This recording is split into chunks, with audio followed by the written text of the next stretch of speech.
आप सभी इस सरकारी भर्ती का फॉर्म जरूर भरें।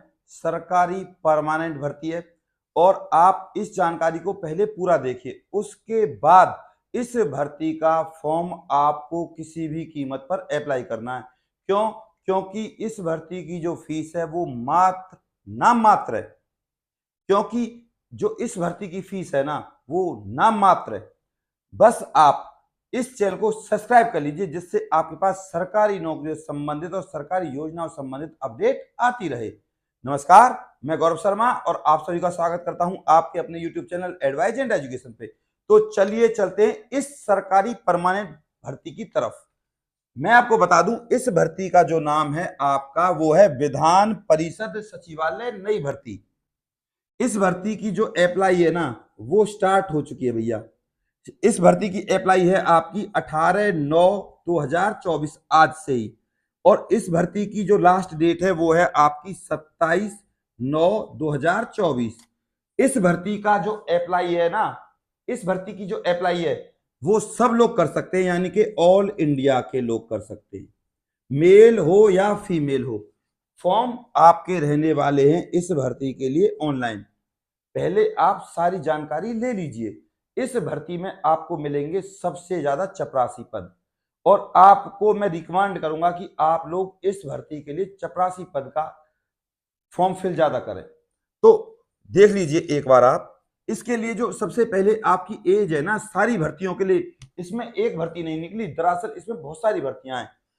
एज है इसमें सारी भर्तियों के लिए 18 से लेकर 37 साल, एससी और एसटी के लिए 5 साल और ओबीसी के लिए आपकी 3 साल की छूट है। अब मैं बात करता हूं आपसे पहले नंबर की भर्ती की। पहले नंबर पे आती है हमारी सहायक निदेशक। इस सहायक निदेशक के लिए आपको बीए पास होना चाहिए, और इसमें जो टोटल पोस्ट है सहायक निदेशक की वो है 19। अब बात करते हैं आपकी सैलरी की। इसमें जो आपको सैलरी मिलने वाली है 44,900 से लेकर 1,42,400 रुपए आपको सैलरी मिलेगी। अब बात करते हैं इसमें इन हैंड की। इन हैंड आपको मिलेंगे 49,000 से लेकर 52,000 तक आपको सैलरी मिलेगी, फर्स्ट मंथ सैलरी। इस भर्ती की नहीं, इसमें जितनी भी भर्तियां हैं उनकी सबसे बड़ी खास बात वो मैं बिल्कुल बताऊंगा आपको अंत में। तभी मैं कह रहा हूं आप मेरे साथ अंत तक बने रहिए और इस जानकारी को पूरा लीजिए। दूसरे नंबर पे बात करूं मैं आपसे, वो है आपकी डीईओ, यानी कि डाटा एंट्री ऑपरेटर। इसमें जो आपकी क्वालिफिकेशन है उसकी बीए है। इसके बाद इसमें जो टोटल पोस्ट है डीओ की वो है आपकी 5। और जो आपकी सैलरी रहने वाली है इसके लिए वो देख लीजिए, बहुत अच्छी सैलरी है डीईओ के लिए। 25,500 से लेकर 81,100 तक आपको सैलरी मिलेगी डीईओ, डाटा एंट्री ऑपरेटर के लिए। और अब बात करते हैं इन हैंड की। इन हैंड में आपको मिलेंगे 38,000 से लेकर 40,000 तक रुपए इन हैंड मिलेंगे डाटा एंट्री ऑपरेटर में। सरकारी परमानेंट भर्ती है। तीसरे नंबर पे देख लीजिए, वो है आपकी स्टेनो।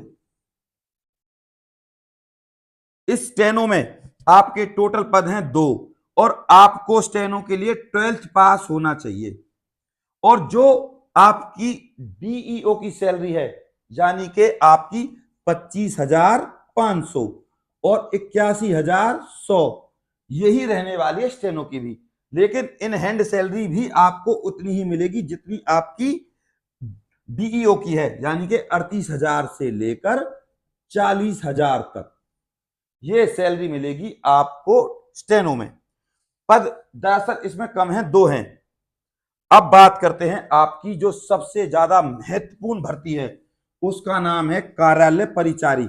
और कार्यालय परिचारी को कह देते हैं हम चपरासी। कार्यालय परिचारी, जैसा कि मैंने आपको बताया, दूसरी भाषा में इसको चपरासी भी कह देते हैं। इसके लिए आपको 10th पास होना चाहिए, और इसमें आपको जो सैलरी मिलने वाली है वो मिलने वाली है भैया 18,000 से लेकर 56,900 तक। और इस कार्यालय परिचारी यानी कि चपरासी में जो टोटल पद रहने वाले वो सबसे ज्यादा हैं, 26 पद हैं। और योग्यता कितनी है आपकी? 10वीं पास। सबसे ज्यादा आसान है इस चपरासी की भर्ती को क्लियर करना। इन हैंड है इस सैलरी आपकी 20,000 से लेकर 28,000 तक आपको इन हैंड सैलरी मिलेगी इसमें, जो चपरासी पद के लिए है। ध्यान रहे, जब आप इस भर्ती का फॉर्म फिल करें तो आप खुद से ना करें, किसी अच्छे सीएससी सेंटर कंप्यूटर वाले से भरवाएं। एक भी गलती आपको इस सरकारी नौकरी से दूर ले जा सकती है। दोबारा ध्यान दीजिए, सबसे ज्यादा आसान भर्ती है ये, और इस भर्ती को प्राप्त करना भी सबसे ज्यादा आसान है। अब बात करते हैं आपकी जॉब लोकेशन की। देखिए, इसकी जो जॉब रहने वाली है वो है आपकी बिहार में, यानी कि बिहार विधानसभा में। आपको रहना, खाना, पीना सब कुछ फ्री। जो आपकी सैलरी है ना, वो आपके हाथ में बिल्कुल सेफ बच जाएगी। और ये जो चपरासी की नौकरी है, डीईओ डाटा एंट्री ऑपरेटर की नौकरी है, ये मलाईदार नौकरी है। यहां सैलरी से अलग बहुत सारे स्रोत होते हैं पैसे कमाने के, आप समझ जाइए बस। ये तो रही ये नई बात आप सभी लोगों के लिए। मैं आपको छोटी से छोटी जानकारी भी देता हूं, जिससे आप लोग अपने घर में सरकारी नौकरी के नाम पर एक नई रोशनी ला पाएं और अपनी आधारभूत जरूरतों को पूरा कर सकें। इस भर्ती में आप जरूर अप्लाई करें, बिहार के नाम से बिल्कुल ना डरें। देखो, डाक विभाग में जीडीएस की भर्ती निकली थी, उसकी सैलरी होती है 16,000 से 19,000। हरियाणा, पंजाब, उत्तर प्रदेश के लड़के 16,000 और 19,000 रुपए के चक्कर में बिहार में नौकरी कर रहे हैं, और जबकि उनका रहना खाना में ही निकल जाता है 16,000 19,000, फिर भी वो जॉब कर रहे हैं। तो यहाँ तो बिहार में इस विधान परिषद सचिवालय में जो नौकरी मिलेगी, इसमें तो अच्छी खासी सैलरी है और रहना खाना भी फ्री है। और वहां जीडीएस में सरकारी नौकरी है, लेकिन रहना खाना पीना सब अपनी जेब से, ये किराया देना पड़ता है। देखो है ना कितना बड़ा फायदा इस भर्ती का। तो बिहार के नाम पर बिल्कुल ना डरें, अप्लाई करें। इसका सीधा सीधा एग्जाम है, कोई धांधलेबाजी नहीं है, मैं आपको बता दूं। और किसी की बहकावे में ना आए, फिर दोबारा कहूंगा, किसी के बहकावे में ना आए कि ये पोस्ट बिक जाती है और ये वो है। अब वो जमाना नहीं है जब पहले बिक जाती थी, अब जमाना दूसरा है, बदल गया है। 1 मिनट में पता चल जाता है कि एग्जाम कब हुआ है, कितने समय का हुआ है। आरटीआई लगाओ, सारा कुछ आपके सामने, मात्र 24 से 48 घंटे में। तो ये जानकारी मैं आपको दे देता हूं। अब बात करते हैं चयन प्रक्रिया की। इसमें होगा भैया आपका रिटन टेस्ट। अब रिटन टेस्ट होगा आपका 100 नंबर का। इसमें स्किल टेस्ट भी है। देखो, स्किल टेस्ट है आपका डाटा एंट्री ऑपरेटर के लिए, डीईओ। दूसरे नंबर पे है आपकी स्टेनो। तीसरे नंबर पे है आपकी सहायक निदेशक, यानी कि आपसे टाइपिंग करवाएंगे भैया वो, इन तीनों पोस्टों के लिए। तभी तो मैं आपसे कह रहा था कि चपरासी की जो भर्ती है आपकी बहुत ज्यादा आसान भर्ती है। सिर्फ 10वीं तक का लेवल आएगा। भारत का अंतिम मुगल शासक कौन था? बहादुर शाह जफर। ऐसे क्वेश्चन आते हैं, बहुत ही इजी पेपर आता है। चपरासी पद होता ही क्या है? सफाई कर्मचारी जब काम करता है तो उसे सबसे पहले किस बात का ध्यान रखना चाहिए? ऐसी बेसिक से क्वेश्चन आपसे पूछे जाएंगे। बेसिक सा क्वेश्चन है, किस बात का ध्यान रखना चाहिए? सीधी सी बात है, सफाई का ध्यान रखना चाहिए। पहला ही ऑप्शन इसका राइट आंसर है, हालांकि घुमा कर दे देते हैं वो। इसके बाद आपका होगा भैया डीवी, डायरेक्ट रिजल्ट आने के बाद डीवी, और उसके बाद होगा आपका मेडिकल नॉर्मल किसी सिविल हॉस्पिटल से। मात्र ये नौकरी आपको 3 से 4 महीने में मिल जाएगी। अब इस भर्ती का पूरा नोटिफिकेशन में @ADVISC44 इस टेलीग्राम ग्रुप पर डाल दूंगा। जैसा कि मैं भी आपको बता रहा था, फीस इसमें कोई ज्यादा नहीं है। जब आपके सामने नोटिफिकेशन आ जाएगा, सारा कुछ देख लेना, सारा कुछ भी नहीं बचेगा। फिर कहूंगा आप लोग प्लीज चैनल को सब्सक्राइब जरूर कर लें।